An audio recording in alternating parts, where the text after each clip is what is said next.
Good evening, ladies and gentlemen. Lately I've been reeling, watching the nightly news. Don't seem to find the rhythm, just wanna sing the blues. Gotta get that fire back in my bones. So when somebody please pass the megaphone. Oh, hear my prayer tonight, I'm singing to the sky. Give me strength to raise my voice, let me testify. Oh, hear my prayer tonight, 'cause this is do or die. The time has come to make a choice. Let it move you, well, you let it move. Oh, let it move you. Let it move you. Oh, let it move. Let it move you. Though I walk through the valley in the shadow of night, oh, with you by my side, I'm stepping into the light. I choose. Go let it move you. Go let it move. Go let it move you. Joy down in my heart to stay. I need that joy down in my heart to stay. Good evening and welcome to a special edition of The Voice. We have been traveling around the state of North Carolina this week with Barronelle Stutzman and ADF attorney Matt Sharp to talk to people about what it looks like when a state or a locality adopts a SOGI law. As you may know or not know, SOGI means sexual orientation and gender identity. And so we wanted to share with you this special edition of The Voice. I hope you enjoy the program. I think the worst part is when they say, I won't serve gay people. That's just not true. I've never discriminated against anyone in my life.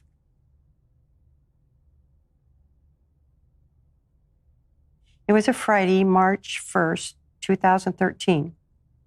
One of my favorite customers, Rob Ingersoll, walked into the store. Rob's more than a customer, he's a friend.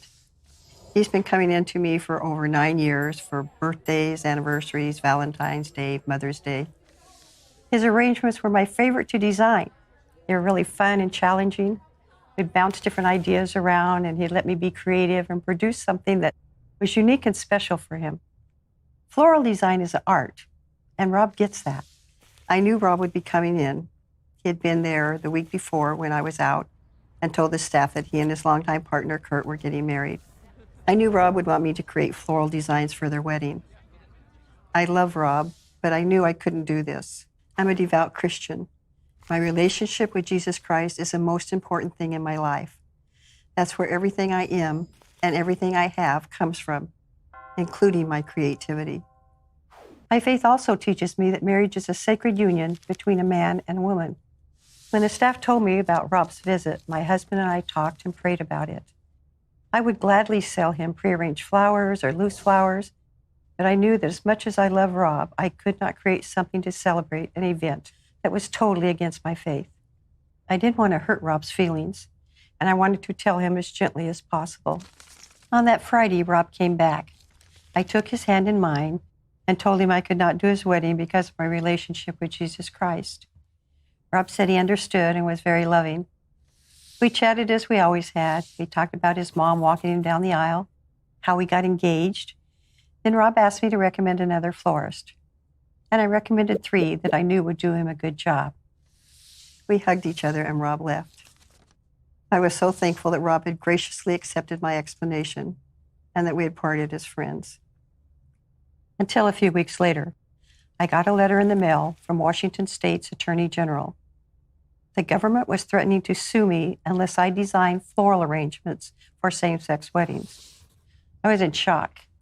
It didn't seem possible to me that Rob would have filed a complaint, and he hadn't. The Attorney General saw a post Rob's partner had put on social media and decided on his own to threaten me, to take away my livelihood unless I would create art for an event I didn't believe in. But I could never do that. I can't use the gift God gave me to violate my relationship with him. So the government and the ACLU sued my business and me personally for discrimination. My lawyers and I have been battling this case in court for 4 years. My case is simple. Will I serve gay customers? Yes, I serve Rob joyfully for over 9 years and would welcome him back to my shop even now. Will I hire gay employees? Yes, and I have. Will I let the government force me to create art expressing things I don't believe in? No, and that's my right. That's every American's First Amendment right. What does freedom of expression mean if the government tells me how to express my art? What does freedom of religion mean if the government tells me I can't live out my relationship with Jesus Christ? If I lose in court, I will likely lose everything. The penalties and attorney's fees could be well over $1 million.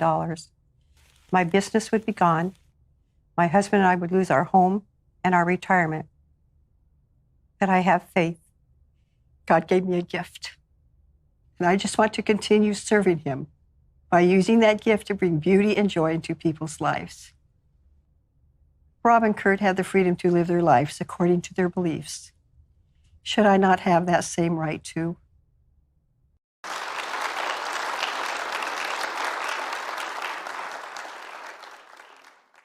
So let's just dive right in.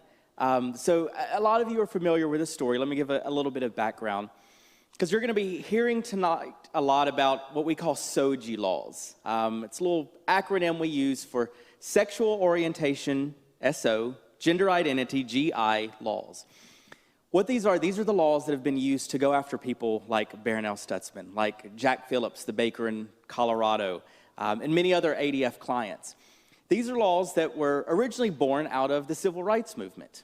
During the 1960s, we had instances in our country where people were being denied access to things like hotel rooms or service at a restaurant because of the color of their skin, because of their national origin, because of their religion and other sort of important, immutable characteristics like that. And those were good laws and have had a lot of benefits in society. But unfortunately, in recent years, we've seen states take those and expand them by including gender identity and sexual orientation. And what these have resulted in is that when you have someone like Barronelle or someone like Jack Phillips who declines to, in Jack's case, create a cake celebrating a same-sex wedding, they find themselves being prosecuted under these laws. And so you're going to be hearing a lot about that tonight. And the reason we bring this up, and we're going to be talking more, is this is a threat that you guys are now facing here in North Carolina. And I think there's no more powerful way to be able to explain to people why do we oppose this than to tell stories like those of Barronelle. And we thought there's no better way than for you to meet her in person. So Barronelle, let me start off. How did you get into the floral business to begin with? Tell us a little bit about what led you into this career path. I was never going to be a florist, never entered my mind, and my mom bought a shop, and she asked me if I would deliver after work. And being the dutiful daughter that I am, I said, sure, Mom. But I'm directionally handicapped. I do not know north, south, east, and west. So I would say, turn right where the three shrubs are in the barking dog. So my career in that was very short-lived. And so then I started washing buckets and cleaning flowers and bathrooms and working around the shop. And I was trained by 5 excellent designers, went back to school and became a full-fledged florist. My mom could sell anything, and she would come up with all these creative ideas, and then she'd come to me and she said, I just sold that, now you figure out how to do it. And that's where my creative side came in. And then one day she sold a singing bouquet, and she said, I want you to deliver this. So, okay, Mom. So I'm in the middle of this Happel Credit Union with a bouquet in my hand singing, You Light Up My Life. It was one of the worst times in my floral history. So could we get an encore of that tonight? No. I've tried. I'm so close. One of these times I'm going to get her to do it. So from there, you went from sort of being a delivery singer to helping design to eventually owning Arlene's Flowers, your family flower shop. How did that come about of you taking over the flower shop? Well, my mom got Alzheimer's, and so my husband and I bought Arlene's from her 25 years ago. And we've been in business for 47 years. We've had all types of employees, all types of customers. We're on our 3rd generation of prom flowers, and it is just a joy to be in the business we are. We're very blessed to work with God's creation. And I know we've talked about some of the prom flowers and things like that. I mean, this really becomes almost like you get to know the families and their kids and their grandkids as they come into the shop and develop that relationship with them. Yes. So speaking of that, we've talked about, sort of the normal floral arrangements we all think of, but there's a particular type and a particular sort of event that you do that has a particular special place for you, and that's weddings. Tell us a little bit about, I'm not in the floral business, and I just think of weddings like you go in and say, give me, a dozen of those, but that's not the case. Walk me through why weddings are so important to you and what it means when you get a request to do a wedding. We love customers like Matt, by the way. Weddings are so important because they're sacred to me, and they're the relationship between Christ and this church. And many times I'll spend months with the bride and groom. I find out how they met, how they got engaged, what they like, what they fight over, what's their favorite color, what do they want to convey for their wedding. And then we take all this information and we create, hopefully, the perfect bouquet for the bride and the flowers for the ceremony. And then when we service weddings, we, of course, set the flowers up, but many times also a button on a tux. I'll help the bride get dressed. If she asks me for any advice, I'll give it to her. We greet the guest. We calm the parents. It's so involved. And then when I get to watch the bride and groom walk down the aisle and say their vows and know that this is a symbol of Christ and his church, then I know I've done my job.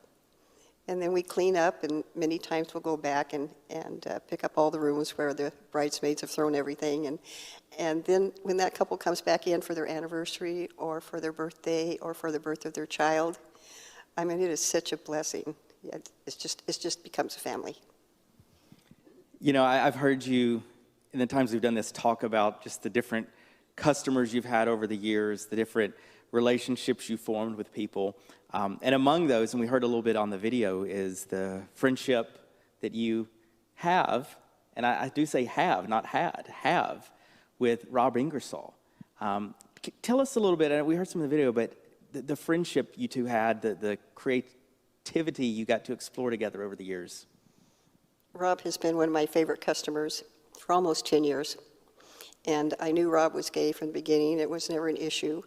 But he has such a creative mind. And the thing that drew me to Rob was he was a manager of a store. And he was so concerned about his employees and personal care.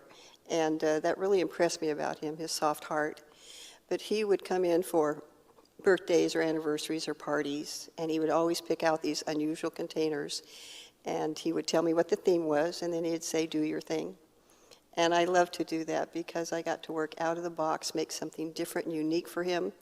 And it was always something that was always flamboyant, and he loved my creations, and I loved doing them for him.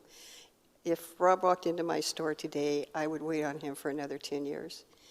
He is missed. Yeah. And what you hear from Barronelle is similar sentiments to what we hear from a lot of the clients that we represent who find themselves the victims of these SOGI laws. People that serve everyone that walk into their shop, that actually develop good relationships and friendships with LGBT customers of theirs. And in all of these, it is never, ever about declining to serve a person. It is always about declining to participate in an event or create a message that conflicts with those deeply held religious beliefs. With Jack Phillips, he was asked to do a cake celebrating same-sex wedding. And for Jack, if you've ever seen what he does, it's not just frosting on cake. It is a piece of art. And like Barronelle, it tells a story. He gets to know the couple. He wants to know what are their dreams, what are the things that they share in common, what things do they want communicated on their cake. And it's this joint effort where it becomes much more than just a pastry. It becomes a work of art that tells a story. And so when someone comes into Jack's shop or Barronelle's shop and says, I want you to help me with this event, to use your talents, to speak a message, but it violates their beliefs, all they're asking for is to not be forced by the government to create expression, to participate in events that violate those deeply held beliefs. So Barronelle, let's walk through the story a little bit more. So long-time friendship with Rob for almost 10 years. 2013, what happened?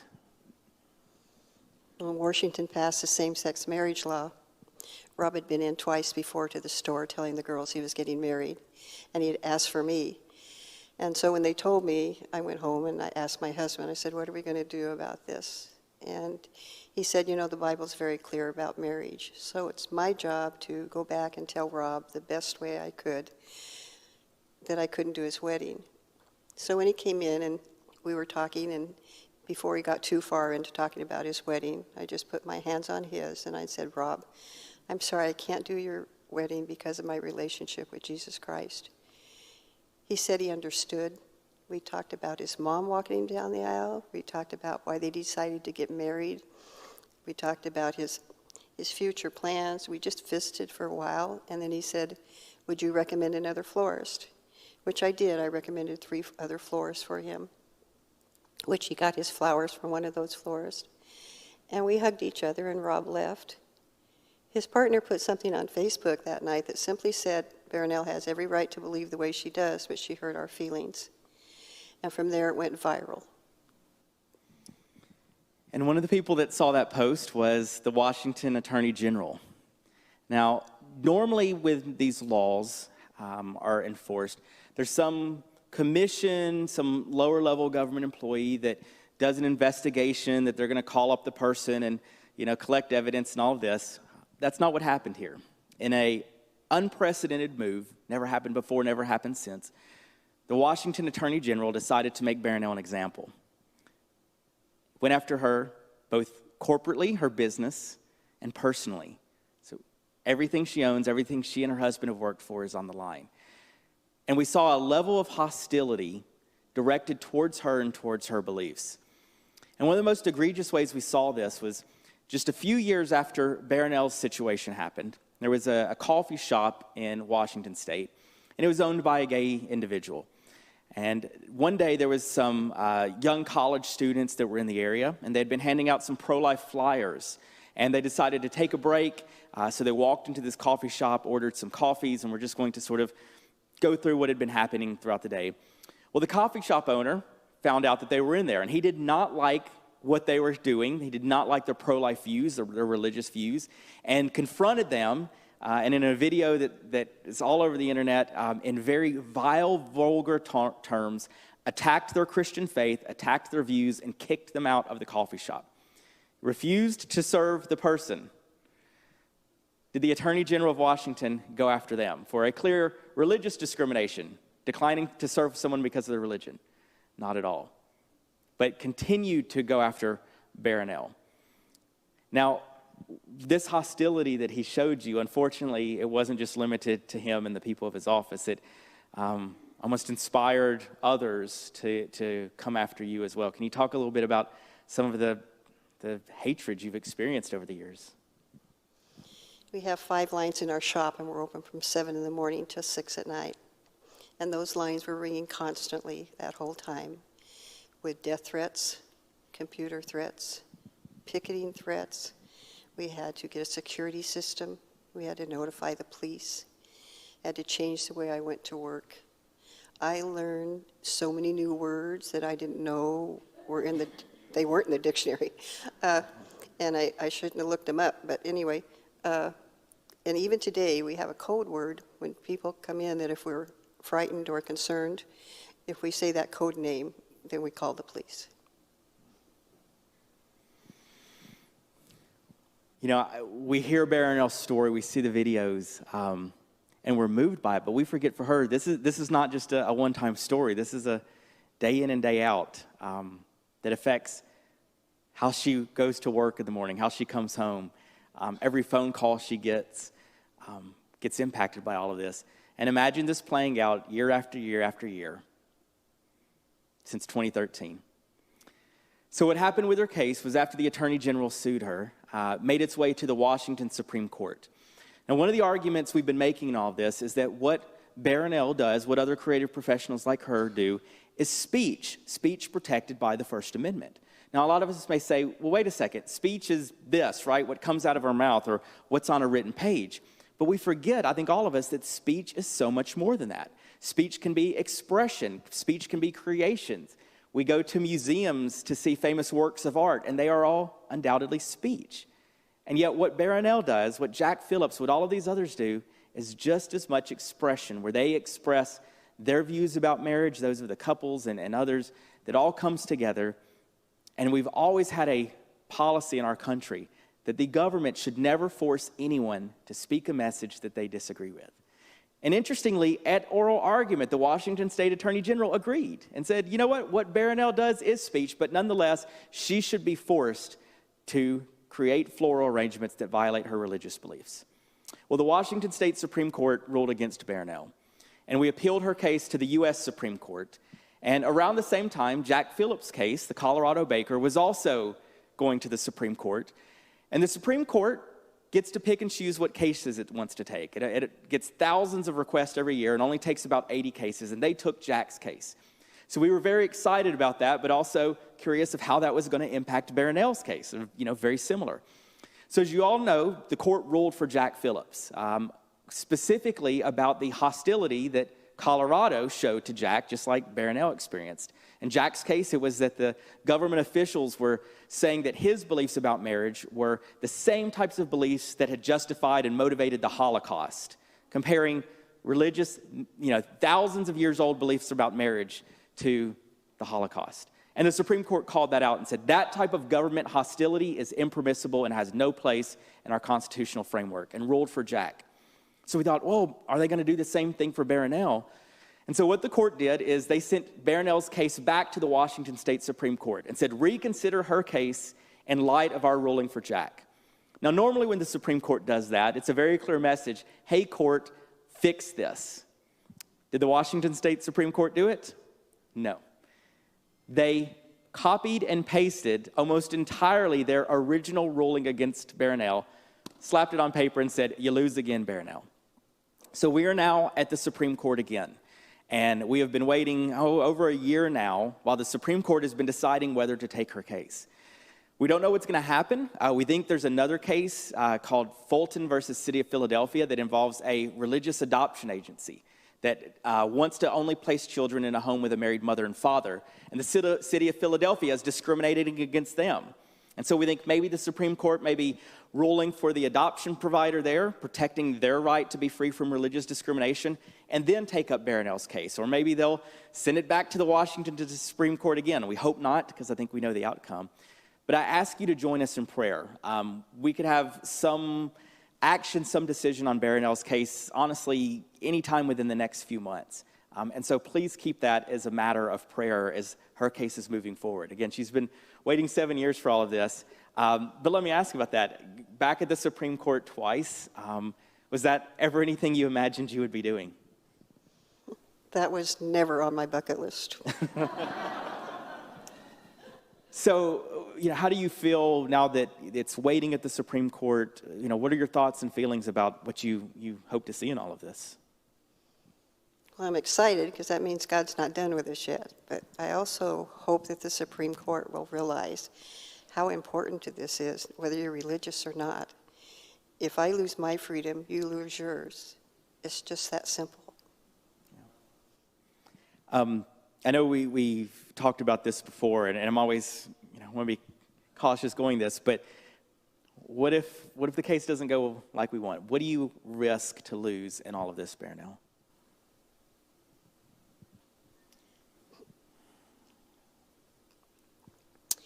If we lose our case, we'll most likely lose everything that we've worked for our kids and our grandkids.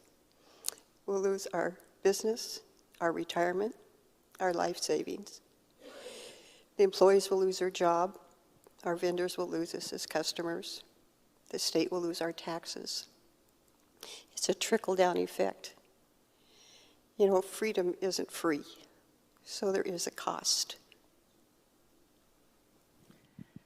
I have to ask, we've been in this for years, and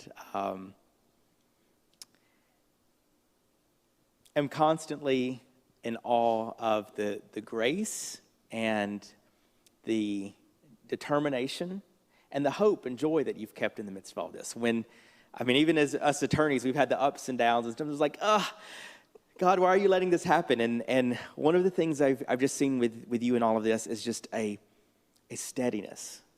How do you handle all of this? What is it that keeps you joyful and hopeful in the midst of this long, drawn-out walk? Well, my faith, of course, and my husband, Daryl, he is my rock. He keeps me in line when I get off track. And people like you that encourage us, that send me cards and letters and phone calls and pray for us. But I want my kids and my grandkids and my great-grandkids to know that there's a line that sometimes we have to stand up for. And I want to be an example for them, that they know it's worth it.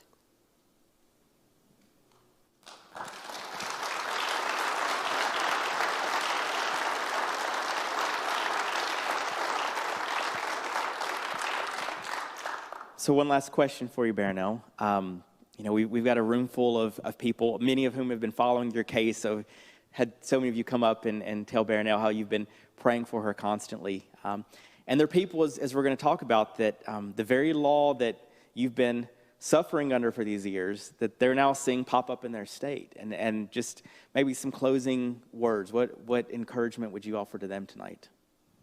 Well, I hope none of you ever have to go through this. I hope that you never have to see where the government can tell you what to do, what to say, what to create. And if you don't, they'll totally destroy you. They're using me for an example, and many times it works because people are afraid. And I'll tell you, when God puts on your heart to do something, all he asks of you is to be obedient. And if you're willing and he gives you something to do, he will give you the tools and the strength to do it. And when my kids and grandkids and great-grandkids come to me and say, Grandma, what happened to our faith? What happened to our freedom? Or worse yet, when I'm kneeling before Christ and he says, Barronelle, what have you done to uphold my name? I don't want my answer to be, I did nothing.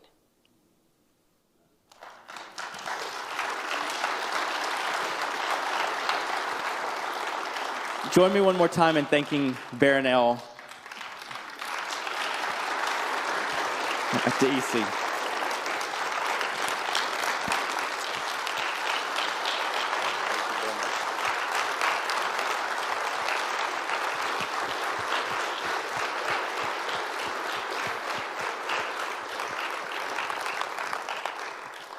Inspired?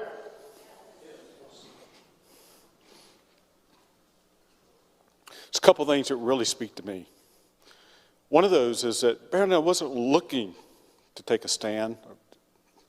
And when it came to her, she knew where that line was. And she was willing to stand, to take a bold, brave move.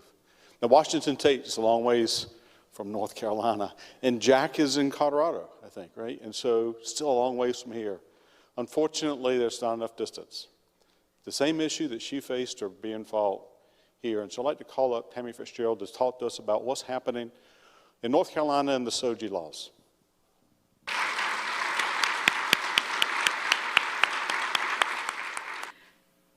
Well, it's kind of hard to go after Barronelle because she has such a compelling story. And it's not just a story, it's her life. And it's very exciting to see her sharing what she's had happen in her life with the rest of you, so that it gives you a glimpse of how you might take what she's done and do it in your life. Now, tonight I want to talk to you about some issues that we have in North Carolina, because North Carolina Values Coalition is here in the state on the ground, and we are dealing with these issues, the same ones that Barronelle has encountered. And I just want to give you some information. So we're going to start by learning a few things, then we're going to prepare you, and finally we're going to learn how to defend our faith. So if you see this picture on the screen, how many of you feel like that sometimes? Like the culture's just blowing you sideways. I loved this picture when I found it, and it reminds me of what we are going through right now as a culture. And in North Carolina especially, we are in the crosswinds of some cultural shifts that are coming that I think are going to find us all flat-footed if we're not prepared. This reminds me that in 2015, the U.S. Supreme Court decided the same-sex marriage case, as Barronelle talked about. And in that case, of course, for the first time ever, they decided same-sex couples could get married. That case is what basically repealed the marriage amendment that Pastor Harris and I worked so hard to get passed in the state. Many of you worked on that, and thank you for your help. And the Supreme Court repealed it just 2 years later with a Supreme Court decision, which is such a shame. But in the dissenting opinion, Justice Samuel Alito said something that was almost prophetic at that point in time. He said, "I assume that those who cling to old beliefs will be able to whisper their thoughts in the recesses of their homes. But if they repeat those views in public, they will risk being labeled as bigots and treated as such by governments, employers, and schools." Isn't that what's happening right now? We're being called bigots, homophobes, transphobes, and all sorts of names, just because we believe in God's word, because we're standing up for biblical values. And of course, what's happening now is that forces in our country want to call religious freedom the ability to practice your religion or express your beliefs inside the four walls of your church or inside the four walls of your home only. And so what they are trying to do is take away a fundamental right of our American culture, which is to exercise our religious beliefs wherever we are, in public, in private, at home, at church, at work, wherever we are. And so don't ever forget that religious freedom doesn't just apply to church.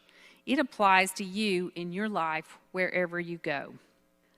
I want to talk to you just a little bit about what's at stake. And in North Carolina, what we see at stake is exactly what has been at stake in places like Washington State. It's the freedom to operate your business according to your religious beliefs and the right of artistic professionals to express themselves without government coercion, to express views with which the government might disagree. And also, the church is under these same sorts of attacks. So it's directed not only at your business, but also at the church. So what are the threats here in North Carolina? Well, the new orthodoxy that we hear coming from the left so many times is that religious freedom is a license to discriminate. In other words, they're blaming religion, specifically Christianity, as the reason they can't have unfettered access to the sexual freedom they want. So LGBT groups are no longer wanting equality. They want to rule by punishing those who dissent. And we're no longer in a state of plurality where you can coexist, like the bumper sticker says. We're entering an era of punishment for Christians and for Christian ministries. Now, Matt talked to you a little bit about SOGI laws and what SOGI laws are, the sexual orientation and gender identity. That's what SOGI stands for. And those laws are really the antidote to this for the LGBT crowd. They want to pass these SOGI laws so they can create uniformity of thought and speech on beliefs about marriage, sex, and what it means to be male and female. They want to empower government to punish people who willingly serve everyone, like Barronelle, but decline to promote messages or celebrate events that conflict with their religious beliefs. They also take away free speech and religious freedom for a vast number of Americans, and most of the time they have no religious exemptions. They're trying to forget that we have a First Amendment. But the freedom to live peaceably according to our beliefs is a fundamental right, resting in our human dignity and codified by the First Amendment. It shouldn't just be traded away. Now, in North Carolina, we have threats at the federal, the state, and the local level from SOGI laws. Under the federal threat, we have executive orders issued by President Biden, which we'll talk about in a few minutes. We also have the Equality Act, And then at the state level, we've had bills filed in the General Assembly, SOGI bills. And then at the local level, we now have SOGI laws called ordinances that are passing in local county governments and cities across our state.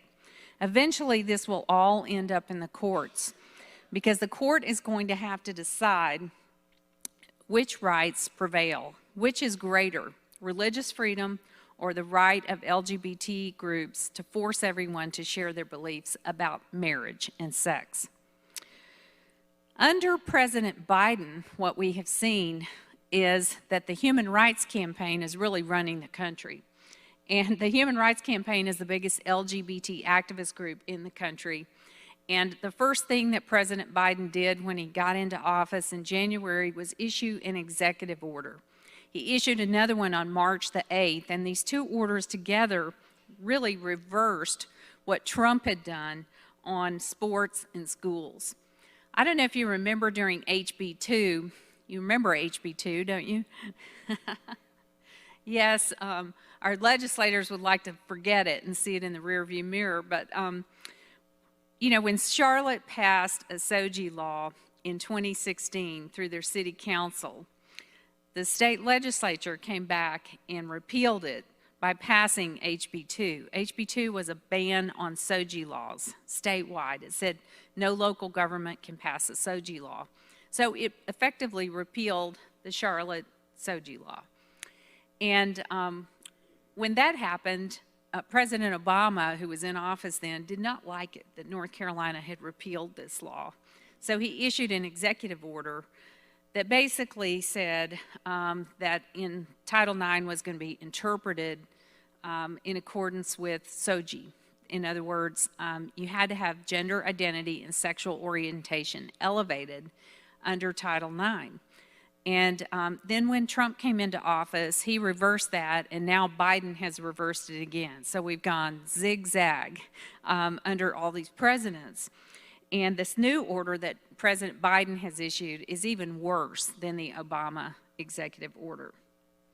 But the effect of it is that boys can now compete on girls' sports teams, and they have access to girls' locker rooms and bathrooms under a presidential executive order of all things. We also have laws at the federal level. We have new standards for employers with 15 or plus employees. We had a Supreme Court decision issued last summer called Bostock. It's a Bostock case in which the Supreme Court said that in employment issues, you have to elevate sexual orientation and gender identity. And that applies to all companies with 15 plus employers. The executive order also impacts places of public accommodations, healthcare, and housing. And so, again, under this order, we have no religious exemptions. We also have another threat at the federal level called the Equality Act. It's H.R. 5. I don't know how much you've read on this, but it is a SOGI law on steroids. And like all SOGI laws, it would amend the Civil Rights Act of 1964 to include two additional protected classes, sexual orientation and gender identity. And instead of resulting in equality, like the name says, it really results in greater inequality. So it should be named the Inequality Act because it hurts women and people of faith the most. It also limits the free exercise of religion and just the fundamental concepts of what it means to be female and male are reversed under the Equality Act. It uses the full weight of the federal government to enforce this by punishing people who disagree with the government's view on sexuality. Again, there are no exemptions for religion. The Equality Act has passed the Congress, it's passed the House of Representatives, but it has not been taken up yet by the U.S. Senate. And so we have a call to action on our website at ncvalues.org/Equality Act, where you can sign a letter that will be sent to our two senators, Senator Tillis and Senator Burr, to ask them to vote no on the Equality Act. I will tell you that I've had some correspondence with both of their offices, and I've gotten assurance from Senator Tillis's office that he will not vote for it. but I've gotten no such assurance from Senator Burr. And so I would urge you to take action and contact them through ncvalues.org/Equality Act.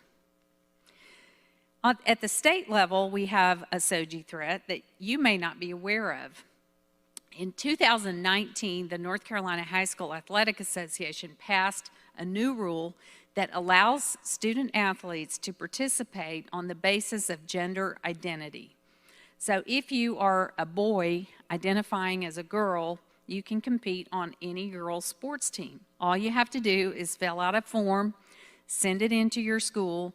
They get this committee on the North Carolina High School Athletic Association board to approve your form, and then you can compete. There aren't any other requirements. It really is just based on self-declaration alone. I don't know, how many of you men in the room were 14-year-old boys? I mean, it just begs the question, what would you do if you were a 13, 14, 15-year-old boy? You know, would you want to be on the girls' track team? Well, sure. Not only can you win, but you can go into their locker room. This, unfortunately, was passed by a group that really doesn't have any accountability to taxpayers, to parents, to the school system, to the General Assembly, because the North Carolina High School Athletic Association is a nonprofit. And so when I sent them a public records request, they just laughed at me and said, we don't have to answer. We're not a public organization. If you want to take action on that problem that we have with NCHSAA, you can go to our website at /sports and sign a petition that goes to all of your legislators. We actually have a bill that we have filed, we've helped legislators file, I should say, in the General Assembly this year called Save Women's Sports. And this is House Bill 358.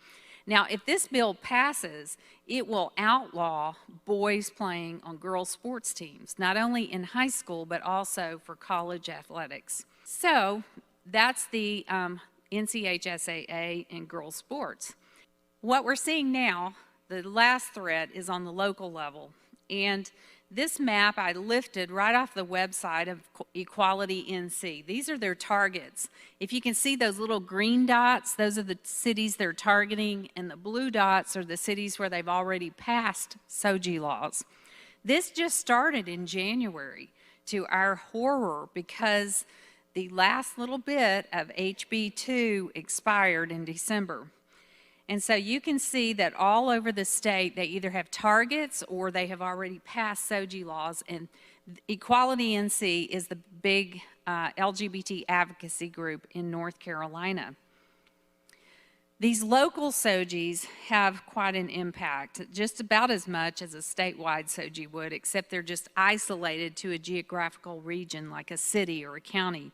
But they add these protected classes of sexual orientation and gender identity to the non-discrimination laws. They apply to any place that distributes goods or services.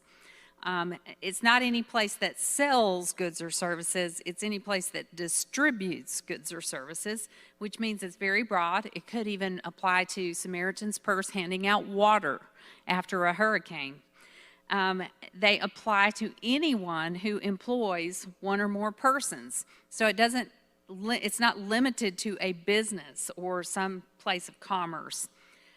It could be you employing someone to cut your grass once a week. Again, there are no religious exceptions, so they apply to churches, Christian schools, and Christian organizations in most of the ones that have passed. So they mandate compliance by either charging you a fine of $500 a day or with an equitable remedy that forces compliance. You can see on this slide that the SOGI laws have already passed in Carrboro, Chapel Hill, Durham, Greensboro, Hillsborough, Orange County, and Boone. Wasn't it Jesse Helms that said we should put a fence around Chapel Hill? I think now we need to expand it and put it around all of Orange County. But those were the first 4 places to pass these SOGI laws. And we've had other cities around the state who have passed policies. of SOGI policies that just apply to their city employees. And that's usually the first thing they do before they come back and then pass an ordinance. There really is very little you can do to prepare for a lawsuit if you own a business and you want to run your business according to your religious beliefs. There just aren't as many protections as there are for Christian ministries. But we do still have the First Amendment, praise God, and we do still have our religious phrase in our state constitution. And so this definitely would be used as defenses, as well as the Religious Freedom Restoration Act at the federal level. But you will be challenged. If you are a business owner, you'll be challenged on whether you have to provide your creative services for events that disagree with your religious beliefs. You'll be challenged on bathrooms and on employment decisions. And so I want you to think through, what are you going to do when the challenge comes to you? Like Barronelle, it wasn't a challenge that she went looking for. It came to her. The fight came to her. The most important preparation, I believe, that you can do is pray. I think you can ask God to protect you, to protect your business, your church, your ministry, all the ministries that you donate to. So I want you to really realize that prayer is the most important thing that we can do about not being attacked. Second of all, you should role play. What will you do when you're confronted? What will you say? What did Barronelle say? She put her hands on Rob's hands and she said, I cannot do your wedding because of my relationship with Jesus Christ. These are words you can practice. You can role play. And you should fall asleep at night praying for God to give you wisdom about what will you say, because you want to be prepared to have an answer full of gentleness and respect. Because people who suffer from LGBT issues are just like the rest of us. And we want them to come to Christ through the sweetness of his love for us. And they only see that through us. So we should have a gentle answer. Now, a couple of things that I wanted to do. First of all, I want to give credit to Alliance Defending Freedom for a lot of the information that is contained previously that you didn't see about how to protect your ministry. And we'll be sending that out. So if you are involved in a ministry, say you're a board member of a pregnancy care center or a Christian school, you can take that information to the head of school or the board chair and make sure that you've protected the ministry with some legal actions.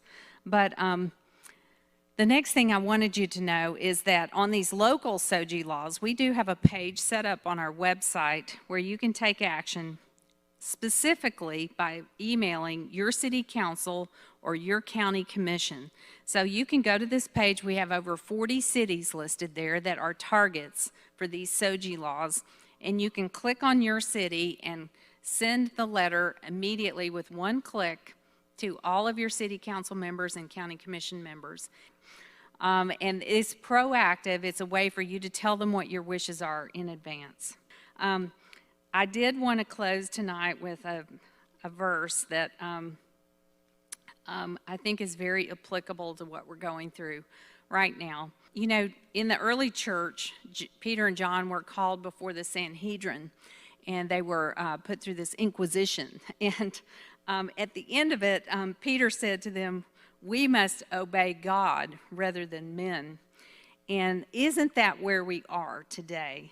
So many people have more fear of other men than they do of God. And we need to be reminded of that daily, that we should fear God above all else. And then at the end of the chapter, it says, the apostles left the Sanhedrin rejoicing because they had been counted worthy of suffering disgrace for the name. And I encourage you to leave here tonight. I hope that you will be joyful when you suffer disgrace for the name of Jesus Christ. Thank you. Well, would you just give these folks a hand one more time for just giving us their evening and coming to share? And let's stand to your feet, if you will, as we close in prayer tonight. And, you know, I hope you have been challenged, and I hope indeed that you have have heard what's happening and that you will let God take the seeds He's planted in your heart tonight and leave from here ready to be His instrument that can be used, because you can make a difference. Look around you tonight. I mean, a group this size on a Monday evening in Mooresville, North Carolina, gathering together, if we are all informed and we're all equipped with the truth and we're all alerted to what's happening and we're all simply mobilized to move out and make the difference, folks will respond. We elect elected officials to represent the people. When we see things not going the way they need to go, we as the people have to step in and speak up and speak out, and we must be heard. So it's so important for you not to miss the opportunities that you've heard here tonight. I'd like to introduce Barronelle and Matt to you at this time and thank them for being on the tour with us. Thank you so much for the week that we've had. Thank you. It's been a wonderful opportunity to get to know you, Barronelle, in a personal way, and you too, Matt. And we just want to thank you for being on the tour with us. And I'd like to ask you just one question to wrap it all up. What did you learn? What was the highlight of the week for you this week? I think the highlight for me was the people we met and the places we have been, and of course your famous barbecue. Wonderful. Well, we do have some famous barbecue. Yes, you do. Yes, but it varies from one side of the state to the other. And how about you, Matt? What do you think wraps it all up for this week? I think it's encouraging to see the people coming out that are really interested in hearing Barronelle's story and being willing to help share it across the state, because there's no more powerful way to explain the harm of SOGI laws than to tell stories like those of Barronelle and to show the victims of these laws in other states like Washington State and why we need to stand against them here in North Carolina. Great. Well, we thank you for your expertise on the issue and how you shared it with our viewers and the people around the state. And Barronelle, just one last question. What would you like to leave with the people of North Carolina as you go home?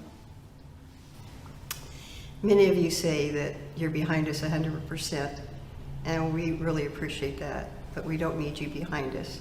We need you beside us. If we do not stand up now, very, very soon we will have nothing to stand up for. That's great. What a great thought-provoking statement. And I just thank you for your time here this week. I know it's been very demanding, and we appreciate the energy that you put into it. And you too, Matt. Thank you both. Thank you. And so I hope you enjoyed this episode of The Voice, and join us again next time. Thank you and good night. So, how in the world did we reach a place in our society where we're passing laws that allow men in the women's restrooms? Well, much of this can be traced back to political activists and lobbyists who are spending millions of dollars to pass SOGIs at all three levels of our government: federal, state, and the local or city level. Now, they've repeatedly failed to convince Congress to pass a SOGI at the federal level, and less than half of states have passed a SOGI at the statewide level. So the primary push right now is really to pass these laws at the local or city level. So here's how it generally works. An activist will approach a sympathetic city council member who then proposes the bill to his colleagues as a fix to a problem that, well, no one actually knew existed. But because the bill is clouded with words like discrimination, intolerance, and, well, the city council members, of course, don't want to appear uncaring, they oftentimes will quickly pass the bill into law without fully knowing its ramifications. So consequently, the community may not even be aware that a SOGI is being considered until it's already passed and on the books. Well, when SOGIs are passed into law, we insert them into what we call non-discrimination laws. And that sounds like a good and reasonable thing, right? But in actual practice, SOGIs are very problematic. For example, One challenge right off the bat is that even though we think we know what we're talking about when we use terms like sexual orientation and gender identity, these terms are actually pretty vague. They're not very well defined. I logged onto Facebook the other day and realized that Facebook now offers over 60 different gender options. No longer do you just select male or female, but you can choose from a wide variety of custom genders as well. Gender fluid, gender nonconforming, gender questioning, gender variant, gender queer, bigender, cisgender. And with regard to sexual orientation, even the experts disagree about what exactly it is. Some experts say sexual orientation is sexual attraction to men, women, both sexes, or neither sex. Other experts disagree and say, well, no. It's actually personal identity based on your sexual attractions. Still other experts say, well, it's really more behavioral in nature, based on your mannerisms or based on your sexual conduct. And then other experts say, look, guys, it's really all of the above. But the bottom line is that sexual orientation just isn't an obvious or easily identifiable category like race. So ironically, we're actually forced to resort to stereotyping people. Not only do SOGIs deal with vague and amorphous and difficult to define categories, but they also have very far-reaching effects. And if I may say so, they oftentimes will even reach absurd practical results. So consider these questions. Can a public school tell a teenage boy who psychologically identifies as a girl and dresses like a girl that he can't play on the girls' softball team? Or can a gay bar owner prefer to hire gay bartenders so that he can attract the type of clientele he's seeking? Or what about the corporate business office? Is it allowed to maintain a reasonable dress code and say, men, pantsuits only, while allowing women to wear those skirt suit combinations? Under a SOGI, the answer to all of these questions is no. SOGIs have inserted into the law more confusion than clarity. But let's dig out of the weeds for just a minute. Have we actually even demonstrated that there's a need for SOGIs? My home city of Phoenix passed a SOGI just a couple years ago. And in the 2 years that this law has been on the books, only 4 complaints, 4 allegations of discrimination have been filed, all of which, by the way, were dismissed as baseless. If sexual orientation and gender identity discrimination were truly a widespread and pervasive issue, and people were being fired from their jobs or denied access to public services based on these categories, I would expect to see hundreds of complaints filed in a city the size of Phoenix. And you know, I think that's one thing that made me so upset about finding that guy in the women's restroom. We have no actual evidence that SOGIs are even needed. But we do have actual evidence that they open the door to all sorts of harm. SOGIs make it far too easy for men with evil intentions to exploit these laws.